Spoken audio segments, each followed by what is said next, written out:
And again, we have to talk about this as well, where it's like, I'm not showing you guys the video, but if you guys want to see it, literally it's somebody just videoing the end of the game and a fan walking up to them and spitting on them.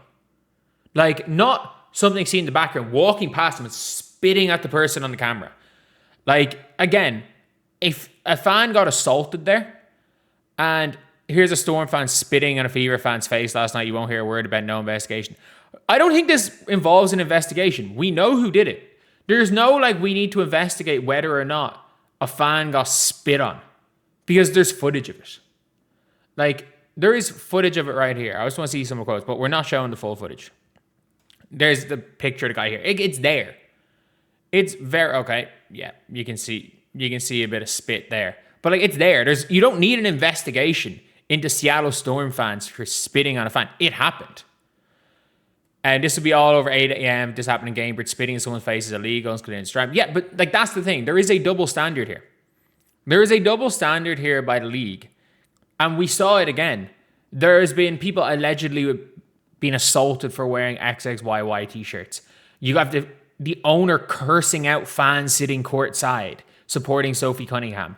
You have Cindy Brunson saying that the 15 to 20 people that were standing outside the arena was the equivalent of January the 6th, and they were just standing there holding signs, was the equivalent of January 6th. I'm not even giving my opinion on if I agree or don't agree with what they stand for. At the end of the day, it's just literally 15 people standing there. And this is how this happens. If you perceive a certain group of people as the enemy, retaliation seems to be like, you can justify to yourself retaliation. That's all this was.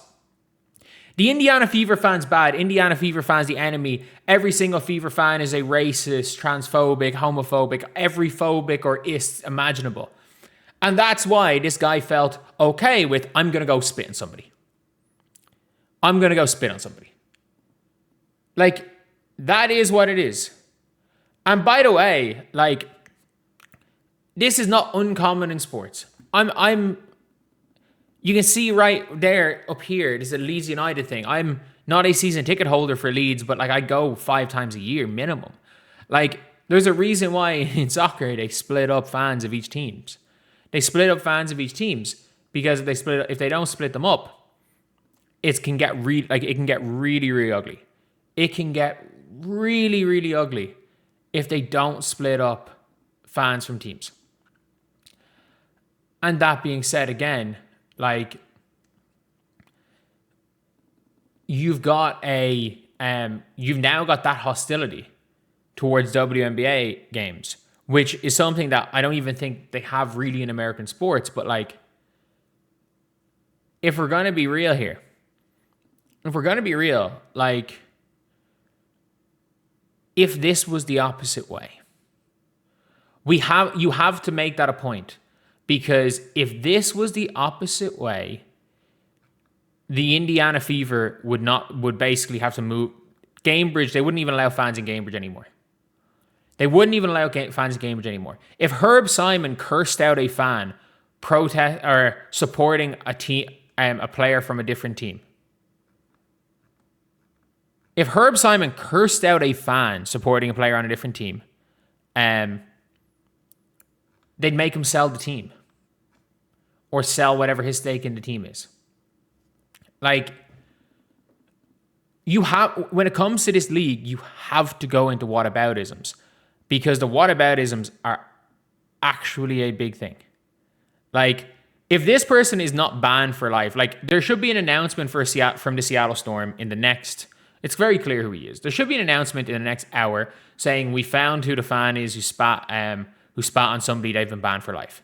The WNBPA doesn't need an investigation. This has nothing to do with players. The WNBA doesn't need to make a statement. The Seattle Storm just need to ban the fan. It is as simple as that. The Seattle Storm need to ban the fan, and if the alleged tripping occurrence, the alleged occurrence of a fan tripping somebody because they didn't like what t-shirt they were wearing, if that is true, that fan should be banned as well. Like, it's as simple as that. This doesn't need to be blown up into a league-wide issue. Unfortunately, if it's the opposite way around, it does blow into a league-wide issue.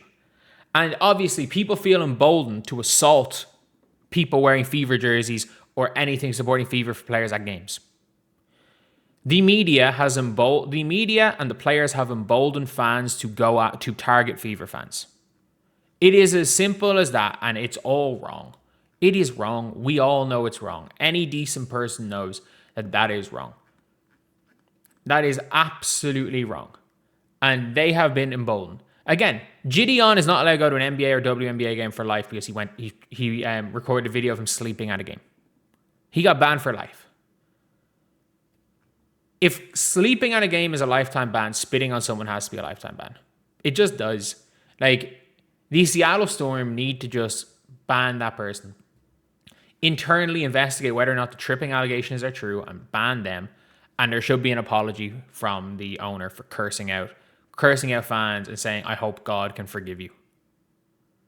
Like, that's all it has to be. It doesn't have to be more than that. And even if the owner doesn't want to do that, you just ban this guy. Nothing else proven. Just ban this guy. It's the simplest thing ever. He spat on somebody.